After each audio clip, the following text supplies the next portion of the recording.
Այդ գիշեր, երբ Կարինան վերջապես քնեց իր սիրելի բարձը գրկած, նա կրկին հայտնվեց երազների թագավորությունում, բայց այս անգամ ամեն ինչ ուրիշ էր։ Երկինքը վարդագույն ու ոսկեգույն էր, ինչպես շաքարե բամբակ։ Ծառերի տերևները մեղմ մեղեդի էին նվագում, իսկ ճանապարհը փայլում էր, կարծես աստղերով պատված լիներ։ Կարինան քայլում էր զարմացած։ Վայ, սա նոր տեղ է։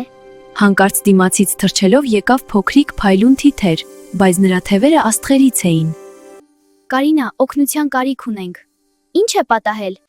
Երազների ծաղիկը փակվել է։ Իսկ եթե այն չբացվի, երեխաները չեն տեսնի գունավոր երազներ։ Ես կօգնեմ։ Թիթերը նրան տարավ դեպի մեծ բյուրեղյա դաշտ, որտեղ մի հսկա ծաղիկ էր, փայլուն, բայց փակված։ Ծաղիկը բացվում է միայն, երբ երեխան իսկապես սիրում է քնել, որովհետև քունն է բերում երազները։ Կարինան մտածեց. ավելի վաղ նա չէր սիրում քնել, բայց հիմա նա հիշեց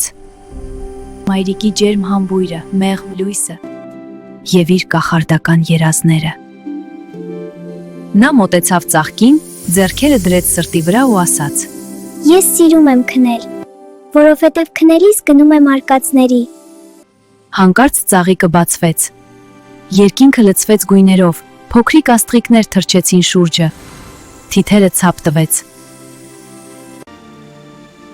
Դու դարձար երազների պահապան։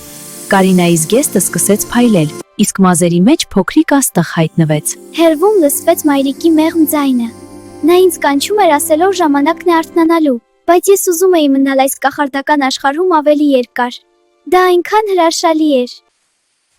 Երազների աշխարհը սկսեց կամաց-կամաց մառել, բայց Կարինան այլևս չէր վախենում։ Ես նորից կգամ։ Եվ նա արթնացավ, բարձը գրկած, ժպիտով։ Այդ օրվանից Կարինան արդեն չէր ասում. չեմ ուզում քնել, այլ ասում էր. Մամ, գնանք քնենք, ես շատ գործեր ունեմ երազների թագավորությունում։